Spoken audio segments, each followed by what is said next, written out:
नित्य निवास वाराणसी महात्मा नारद जी के लिए भेजा गया। हजारों वर्षों तक तप किया, कलवर ने कथा श्रवण की, मन में कुछ शांति मिली। तब सतनाम स्तोत्र शिव महापुराण ही है। संपूर्ण भगवान के चरित्र का आश्रय लेने के लिए महात्मा नारद जी ब्रह्मा जी के पास पहुंचे। ब्रह्मा जी को वक्ता बनाया और स्वयं नीचे बैठ करके कथा प्रवचन श्रवण किया। सबसे पहले ब्रह्मा जी ने सृष्टि का क्रम बताया। आप लोगों ने कथाएं सुनी हैं, उसमें सृष्टि का क्रम पहले नारायण भगवान का प्राकृतिक विराट स्वरूप, क्षीर सागर में भगवान का स्थान बनाना, नाभि कमल से ब्रह्मा जी की सृष्टि, उसके बाद ब्रह्मा जी ने फिर अत्रि, मरीचि, कश्यप आदि आदि ऋषियों का जन्म, रति, कामदेव और मनु शतरूपा का जन्म, मनु शतरूपा की संतानों का वंश विस्तार, ये अपन ने सुना है। लेकिन शिव महापुराण में इसके और पहले की कथा लिखी। जब संसार में कुछ भी नहीं था, जब महाप्रलय होता है तो महाप्रलय में संसार में जल ही जल रहता है, केवल पृथ्वी पर नहीं। 14 भुवन कोशों में ब्रह्मांड लोक के स्थान पर्यंत पुराण में लिखा है 50,000 करोड़ योजन। कितना? इतना बड़ा विस्तार है एक ब्रह्मांड का। ये सब केवल और केवल जल में मग्न हो जाता है। तब स्वांत सुखाय तुलसी रघुनाथ गाथा, अपने आनंद के लिए ही परमात्मा हम सबके ऊपर कृपा करने के लिए विविध रूप धारण करते हैं। जब जब हो ये धर्म की हानि, आड़ही असुर अधम अभिमान, तो तब तब धर प्रभु विविध शरीरा, अनेक रूप धारण करते हैं। उसी क्रम में ब्रह्मा जी बता रहे हैं नारद जी को, बेटा जब कुछ भी नहीं था तब भगवान शिव ने विचार किया। सदाशिव और शिव और रुद्र, इनमें थोड़ा सा अंतर है। सदाशिव भगवान ने विचार किया कि लीला की जाए, तो संसार में सबसे पहले अर्धनारीश्वर के रूप में भगवान प्रकट हो गए। बोली अर्धनारीश्वर भगवान की जय। आप लोगों ने एक फोटो देखी होगी शिव जी की, जिसमें आधे में भोले बाबा और आधे में मां पार्वती जी। सदाशिव ने एक रूप में ही माया के लिए और स्वयं के लिए प्रकट किया, क्योंकि भगवान शिव के माता पिता नहीं है, भगवान का जन्म नहीं होता, भगवान की कभी मृत्यु नहीं होती, भगवान त्रिकालाबाधित हैं, इसलिए भगवान को सत्य कहा जाता है। सत्यव्रतम सत्य परम प्रसत्यम सत्यस्य योनिम निहितम च सत्ये, सत्यस्य सत्य मत सत्य नेत्रम सत्यात्मिकां त्वां शरणं प्रपन्ना। हम लोग भी सत्य हैं क्या? बताइए आप लोग, हम सत्य हैं? ये भवन सत्य है, पंखा चल रही है, सत्य है क्या? सत्य क्या है? लाखों करोड़ों वर्षों पहले जो हो, आज भी जिसकी सत्ता हो और अनंत काल के बाद भी वो रहे, उसको कहा जाता है सत्य। ये भवन बने कितना समय हुआ? मान लो 50-60 वर्ष हो गए हमारी अवस्था भी 60-70 80 और 90 तक मान लो, तो 90 वर्ष के पहले नहीं थे और 90 वर्ष बाद में रहेंगे क्या? नहीं रहेंगे। तो जो पहले नहीं था आज है और आगे नहीं रहेगा, वो सत्य कैसे हो सकता है? इसलिए ईश्वरम सत्यम जगत मिथ्या, वेद का वाक्य है, भगवान ही सत्य है और जगत कैसा है? मिथ्या है। उमा कहा में अनुभव अपना, सत्य हरि भजन जगत सब सपना, व्यर्थ है ये सब। तो परमात्मा तो अनादि है, जिनका आदि मध्य और अंत का किसी को कोई ज्ञान नहीं है। बड़े बड़े महात्मा लोग लिखते लिखते लिखते बूढ़े हो जाते हैं, और हम लोगों जैसी आयु नहीं है महात्माओं की कि 100 वर्ष में चले जाएं। महात्मा वशिष्ठ जी को ही देख लो आप, कितनी आयु है, कोई गणना नहीं कर सकता।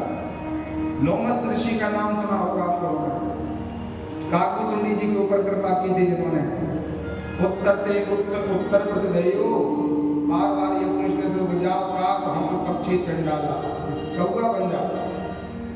उन लोमस महात्मा की आयु कितनी है?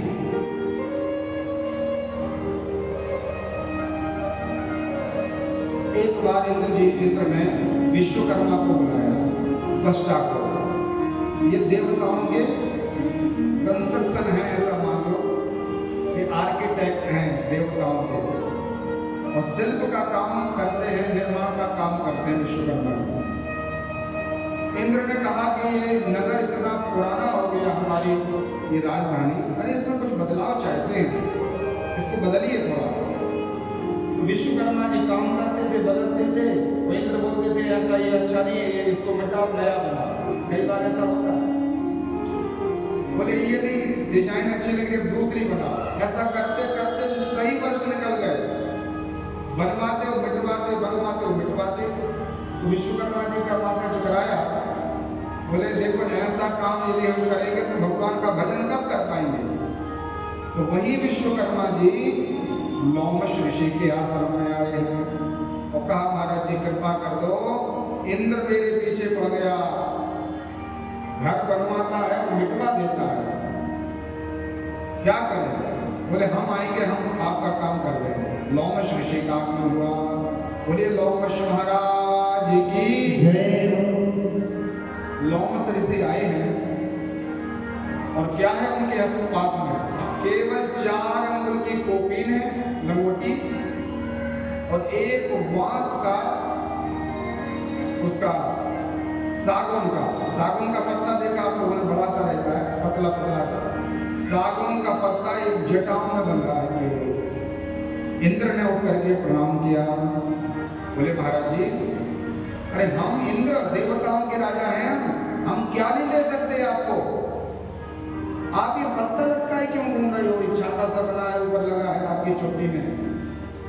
तो लोमस ऋषि ने कहा कि थोड़ी सी अवस्था है हमारी, 2-4 दिन की जिंदगी है, इसमें घर परिवार मकान दुकान ये सब क्यों बनाए भाई, सब छोड़ के जाना है। कई बार ऐसा होता है कि 60-70 वर्ष तक किराए से रहे, और जब पैसा इकट्ठा किया तो 70 साल में घर बनवाया, और घर बनवाया और 2-4 महीना या 2-4 साल ही वहां पर विश्राम हो पाया, और यहाँ से प्रस्थान हो गया। तो लोमस ऋषि ने कहा क्यों घर बनवाए हम, हमारी आयु बहुत छोटी है।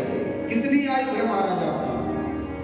अरे जितनी भी होगी, हम इंद्र हैं, आप कहोगे तो आपके लिए अलग से लोग बना देंगे।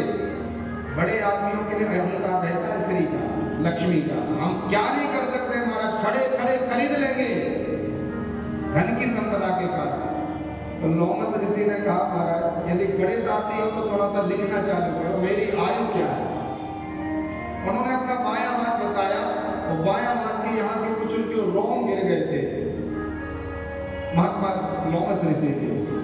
लोमस नाम ही इसलिए पड़ा था क्योंकि रोम अधिक थे महात्मा के शरीर में। रोम हिंदी है और लोम संस्कृत है, जिसके शरीर में ज्यादा रोम हो ऐसे महात्मा का नाम लोमस। इंद्र ने उस स्थान के बालों को देवताओं से काउंट कराया, तो बोले महाराज इधर के जो आपके भाग के जो शरीर के कुछ रोम गिर गए हैं वो हमने गिनवाए हैं, और उसमें संख्या आई है महाराज 11,506। कितना?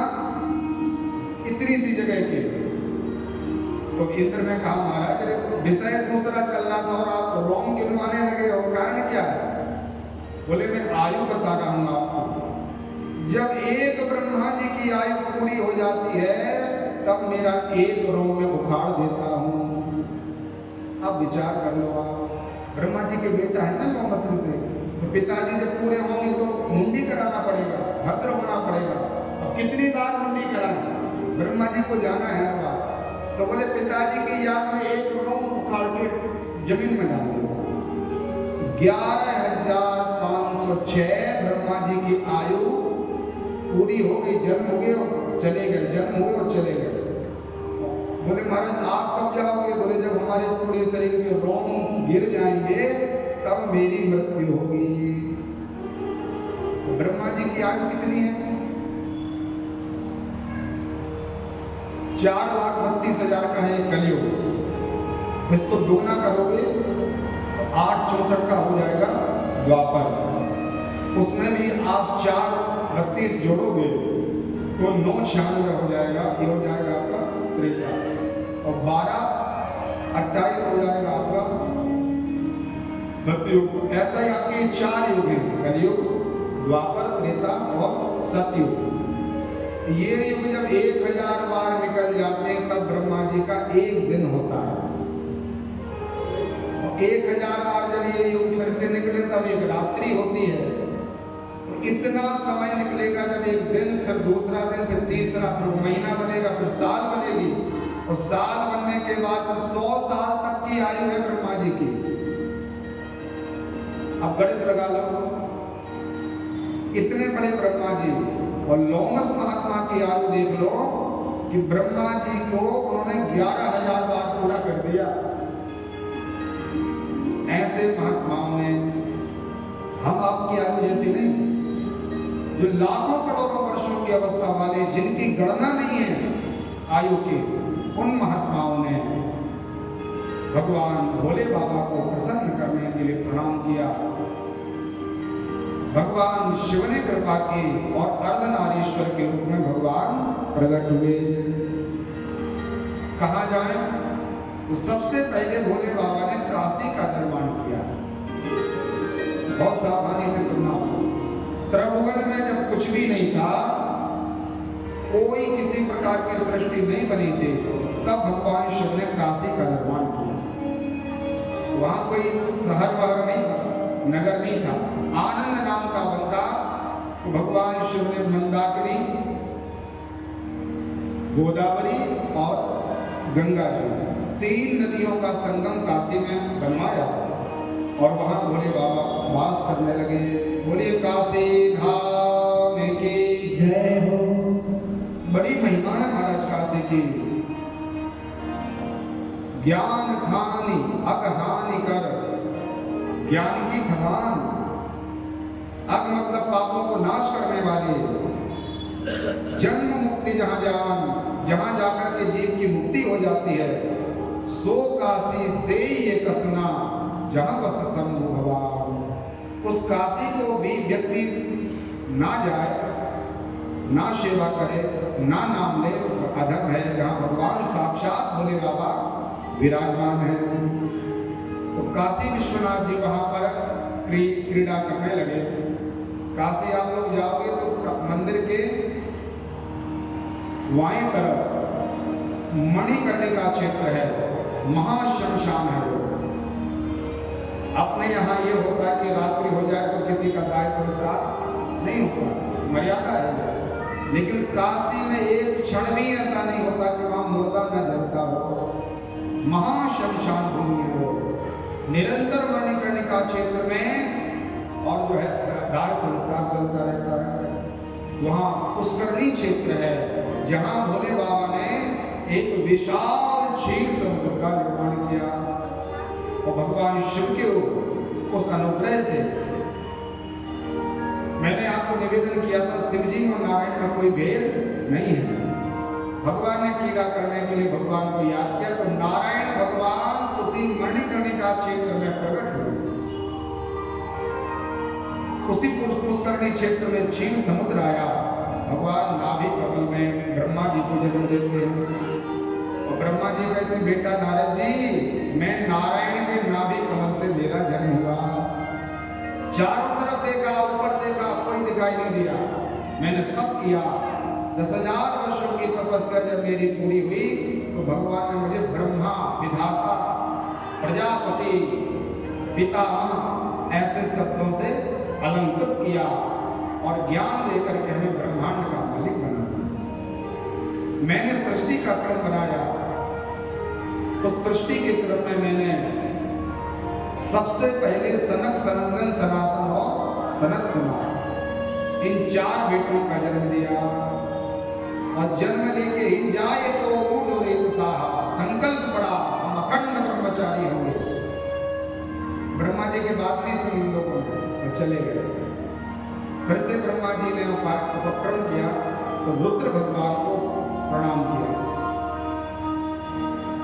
देखो रुद्र में और शिव जी में अंतर है, जैसे नारायण में और वराह में थोड़ा सा अंतर है।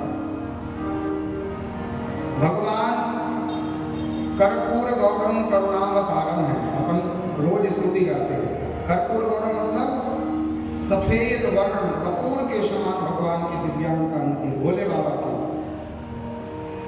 और यहाँ लिखा है जाय तो नील लोहिता, नीले नीले शरीर वाले रुद्र भगवान ब्रह्मा जी के भ्रूभाग से दोनों नेत्रों के बीच से प्रकट हो गए।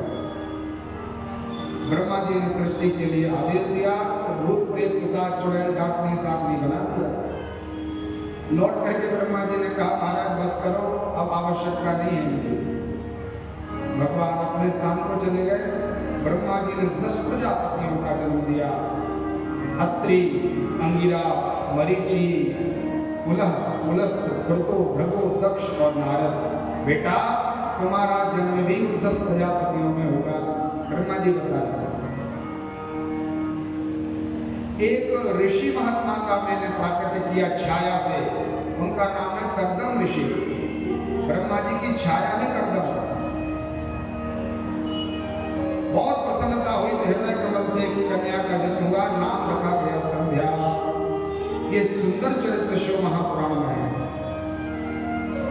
ब्रह्मा जी की ही वो बेटी संध्या रूप लावण्य से अत्यंत सुंदर थी, तो ब्रह्मा जी का मन उसके प्रति आकृष्ट हो गया। जिस पिता ने बेटी को जन्म दिया उसका मन ही उस बेटी के प्रति पवित्र नहीं था। तब कन्या ने दौड़ लगाना प्रारंभ किया तो ब्रह्मांड लोक से दौड़ती दौड़ती काशी में भगवान शिव के शरण में आई। त्राहि माम, त्राहि माम, भगवान रक्षा कीजिए मेरी, मेरा जन्मदाता पिता ही मेरे पीछे पड़ा। भगवान ने कहा सावधान। कन्या ने कहा भगवान हमें 3 वरदान दो। तपस्या का फल भगवान शिव ने प्रदान किया। कन्या ने वरदान मांगा कि एक वरदान तो ये दीजिए कि कोई भी कामी पुरुष मेरे शरीर को स्पर्श करे तत्काल भस्मसात हो जाए, जल जाए, राख का ढेर हो जाए। दूसरा वरदान ये दीजिए कि मेरा कहीं यदि विवाह हो तो ब्रह्मज्ञानी महात्मा के साथ विवाह होना चाहिए, किसी साधारण व्यक्ति के साथ मेरा विवाह न हो। और तीसरा वरदान भगवान मुझे प्रदान करें, मेरा अभी अभी जन्म हुआ, लालन पालन का समय था, तो अवस्था ऐसी थी कि ब्रह्मा जी मोहित हो गए। इसलिए आगे की सृष्टि में ये मर्यादा स्थापित करना, 8-10 वर्ष तक बेटा हो या बेटी उसका ऐसा शरीर हो जिससे काम का वेग न हो, काम का कोई प्रभाव न हो बाल्यकाल में। ये मर्यादा संध्या देवी ने स्थापित कराई भोले बाबा से। भगवान ने 3 वरदान दे दिए और कहा बेटी अब तुम्हारा शरीर पूरे होने की आवश्यकता है, तुम अभी अपने शरीर को पूरा करो।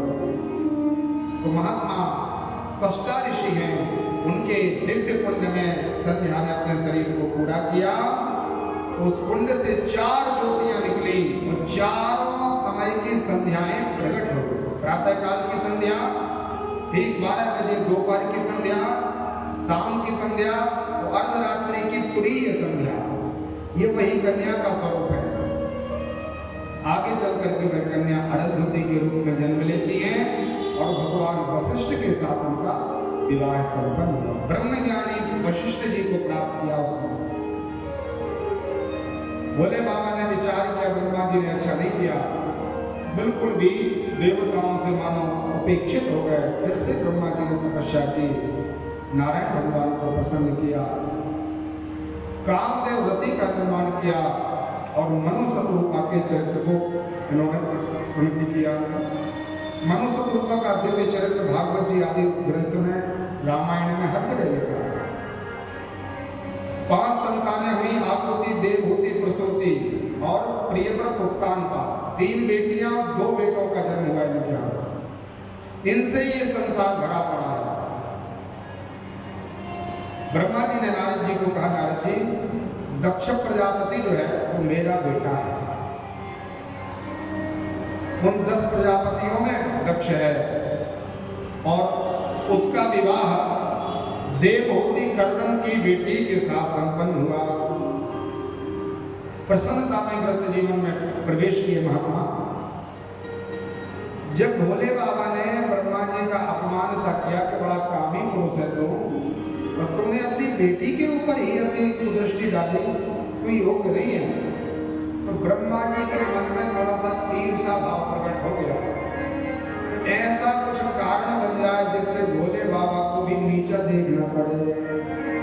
भगवान के मन में क्षोभ प्रकट करने वाली कन्या प्रकट करेंगे। ब्रह्मा जी ने विचार जो भोले बाबा को ही मोहित कर ले, ऐसी कन्या का जन्म हो।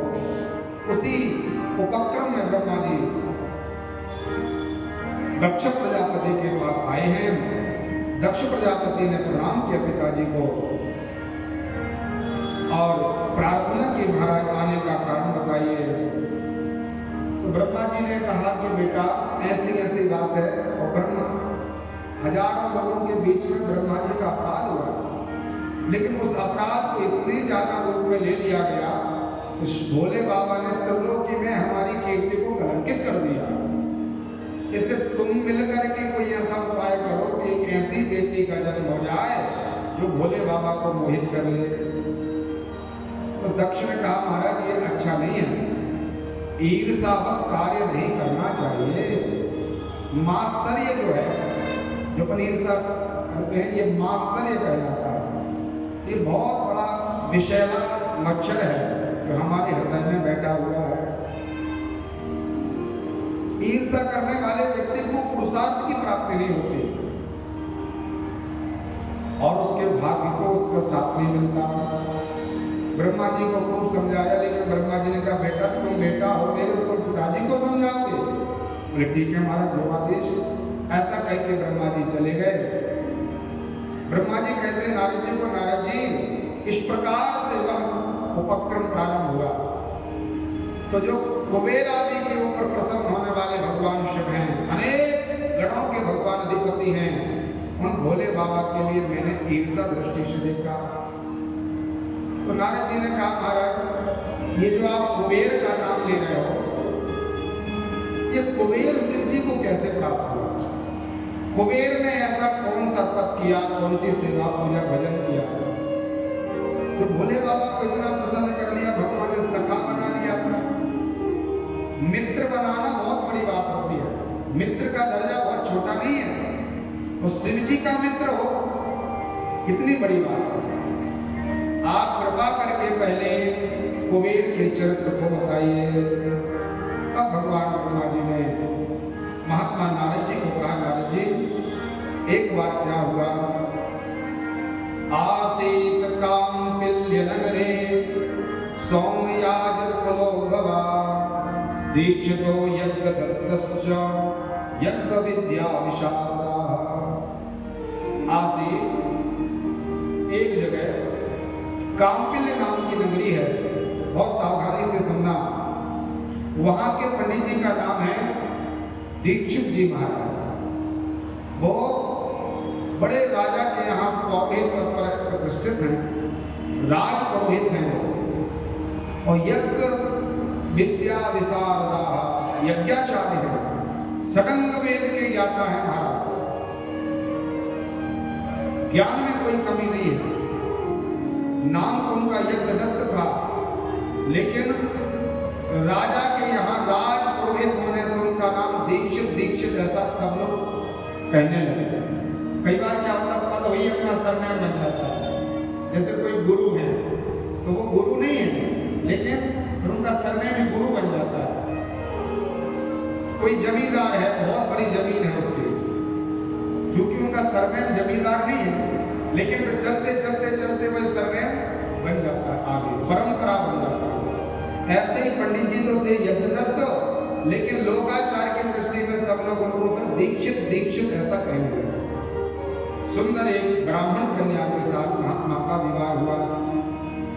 विवाह के बाद 4 वर्ष व्यतीत हुए और बेटे ने जन्म लिया। आसीत गुणधर नाम दीक्षित वही स्वतः। दीक्षित महाराज के यहाँ बेटा होगा तो पंडित जी ने क्या नाम रखा उसका? गुण निधि, जो गुणों का समुद्र हो, अच्छे गुण जिसके पास हो। खूब ब्राह्मण ने समझाया, लेकिन गुण निधि का थोड़ा सा भाव कुछ उल्टा ही था। और या ऐसा कहा जाए कि जो माता पिता अपने कार्य में ज्यादा व्यस्त रहते हैं पैसे कमाने के चक्कर में, तो खासकर क्या होता है उनकी संतान बिगड़ जाती है। आजकल की जो परंपरा चली है, पति पत्नी दोनों नौकरी करेंगे भाई, एक जन कमाएगा तो कैसे संसार चल पाएगा, इतनी महंगाई चल रही है। और फिर अपना बेटा दाई के हाथ में, काम वाली के हाथ में सौंप जाते हैं और फिर प्यार थोड़ी करती है, उसका मन तो ये है कि ये रोए ना, परेशान न करे, तो कैसा भी भय दे करके बच्चे को चुप कराया जाता है। हजारों उदाहरण देखते हैं हम लोग।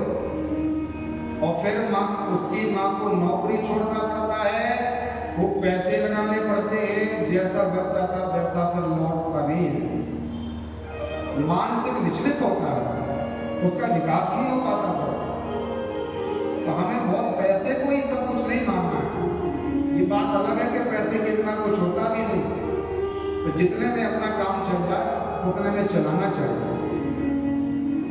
दीक्षित जी महाराज भी बड़े पंडित जी थे, तो घर में समय नहीं दे पाते थे कि अपने बेटे को थोड़ा बिठा करके पढ़ाएं कि बेटा क्या पढ़ रहे हो, क्या चल रहा है तेरा, कुछ तो बता। आजकल माता पिता पूछते ही नहीं कुछ।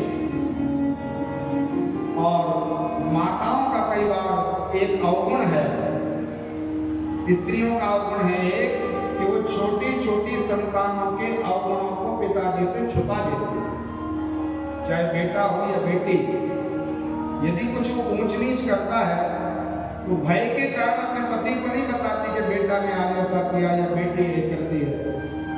और छोटे छोटे अवगुण एक बार बढ़ते बढ़ते भयंकर रूप धारण कर लेते हैं। यही गुण निधि बेटा जुआरी हो गया, जुआ खेलने वालों का सरदार बन गया। पंडित जी ने जितना कमाया था इसने सब चुरा चुरा करके दूसरों को बांट दिया, सब हार गया। एक बार इसकी मां ने अपने बेटे से कहा, गुणनिधि, बेटा में यदि कोई दोष आए हैं तो इसमें कहीं ना कहीं माता पिता, दादा दादी और नाना नानी दोषी हैं।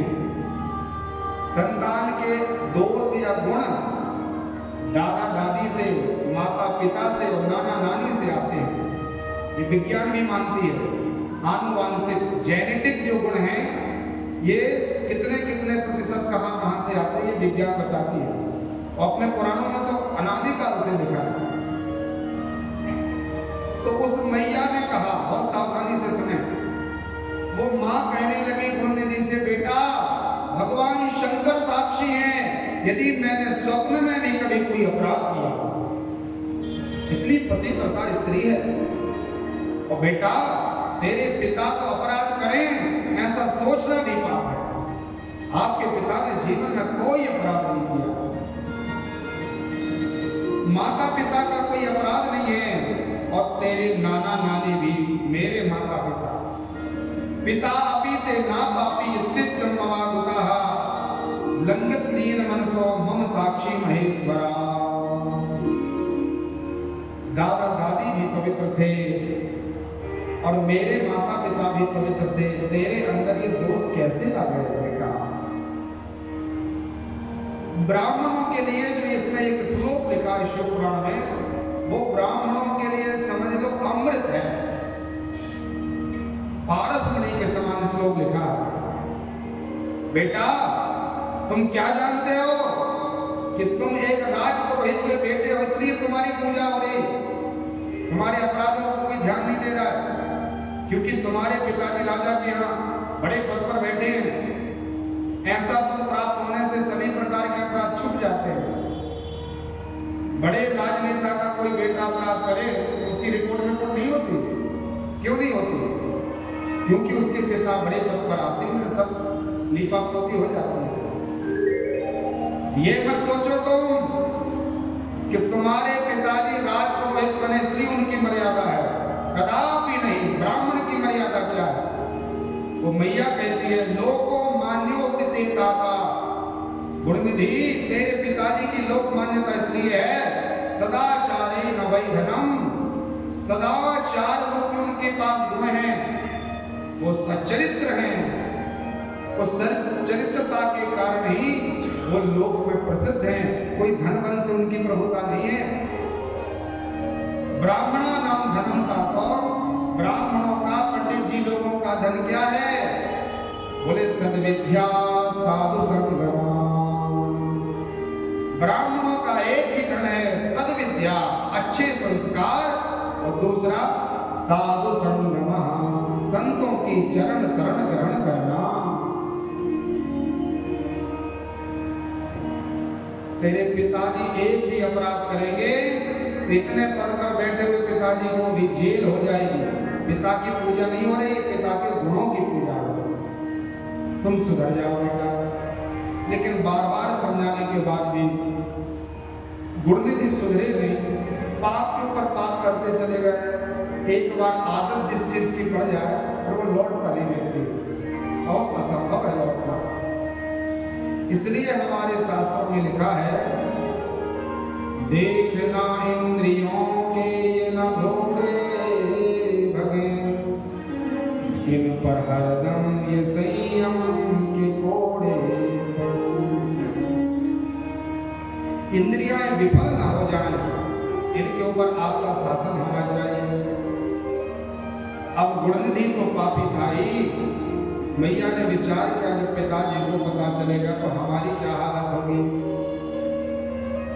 वो कहेंगे कि तुझे पता था, तूने बताया क्यों नहीं। और व्यक्ति पाप करे तो पाप उसका प्रकट ना हो, यह संभव है।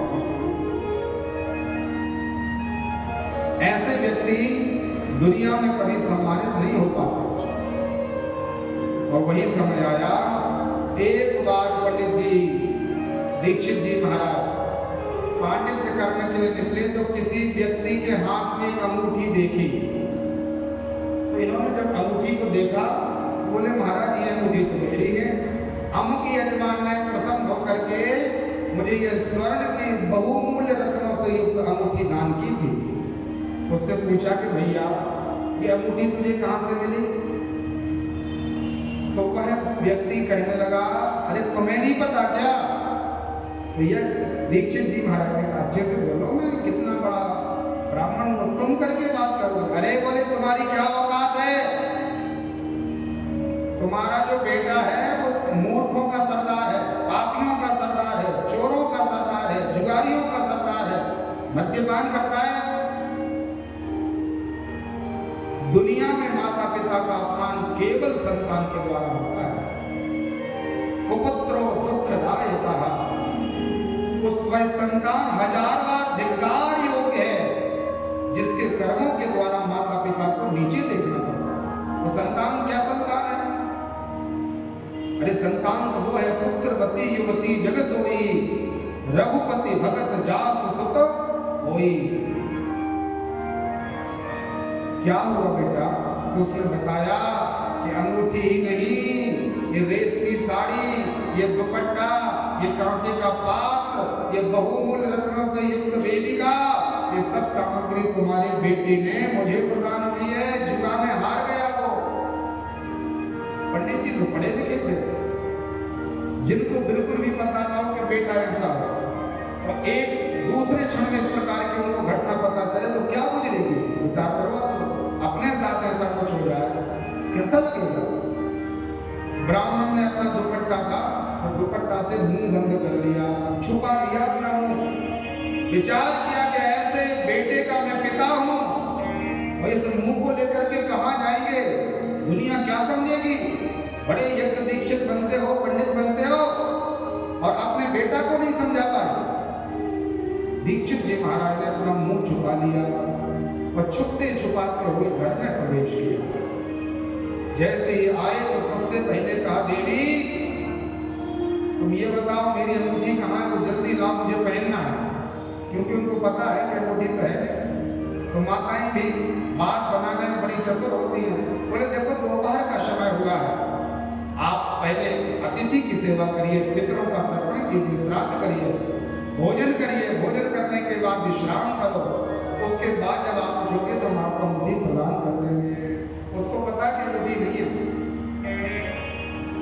ब्राह्मण ने कहा तर्पण, श्राद्ध, पूजन, अतिथि सेवा, भोजन बाद में होगा, पहले हमें अंगूठी लाओ। अंगूठी कहाँ है? हाँ, यहाँ पर टंगी रहती थी मेरी सोने से जड़ी हुई दुपट्टा वाली साड़ी। एक एक चीज लिखी है शिव पुराण में, वो आजकल दिखाई नहीं देती, यहाँ से कहाँ गई वो? पत्नी ने कहा महाराज लाल पीले क्यों होते हो? अरे थोड़ा शांति रखो, हमें घर पे काम है, भोजन बनाना है, काम से फ्री हो जाएंगे, कौन से डिब्बा डिब्बी में डाल दी होगी, हम उठा के दे देंगे आपको। ब्राह्मण ने कहा कितना झूठ बोलोगी तुम मुझसे?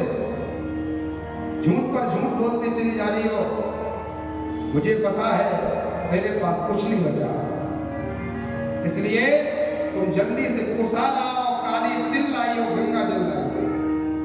ऐसी मर्यादा होनी चाहिए। यदि विद्या भगवान ने दी है तो विद्या का ऐसा सदुपयोग करना चाहिए जीवन में। पत्नी ने कहा भगवान ये कुसा की सामग्री और ये काली तिल और ये जवा और ये गंगा जी का जल, यही तो मैं बोल रही थी कि आप श्राद्ध कर लो। बोले नहीं, अब वो श्राद्ध नहीं होगा, मैं जीते जी अपने बेटे का श्राद्ध करूंगा। ऐसे बेटे से हमें कोई प्रयोजन नहीं है जिसने स्वयं की मर्यादा का अतिक्रमण किया ही है, अपने माता पिता को भी लज्जित कर दिया। जीते जी संबंध विच्छेद करेंगे। लाइए कहां है कुसा? और पंडित जी ने जीते जी अपने बेटे को तिलांजलि दे दी। यदि हमें धर्म में रहना है तो धर्म के आश्रय के लिए हजारों संबंधियों को छोड़ना पड़े तो यज्ञदत्त महाराज दीक्षित की तरह हमें छोड़ देना चाहिए। सेवित दीच हरिश्चंद्र नरेशा, सहे धर्म हित कोटि कलेसा। धर्म के लिए महात्मा दधीच जी ने अपने शरीर की हड्डियों का दान कर दिया। धर्म के लिए महात्मा हरिश्चंद्र जी ने अपनी पत्नी को बेच दिया, बेटे को बेच दिया और स्वयं एक चांडाल के घर के नौकर बन गए। चक्रवर्ती राजा हरिश्चंद्र जी, वो चाहते तो हम लोग जैसे सुखों में रहते, क्या दिक्कत थी उनको, लेकिन उन्होंने विचार किया ये सुख दुख सब यहीं छूट जाएंगे, लेकिन हमने जो किया है वो हमारा पीछा नहीं छोड़ता। पुराणों में लिखा है कर्म प्रधान विश्व करेगा, कर्म प्रधान विश्व करेगा, कर्म प्रधान विश्व करेगा, कर्म प्रधान विश्व करेगा, कर्म प्रधान विश्व करेगा, कर्म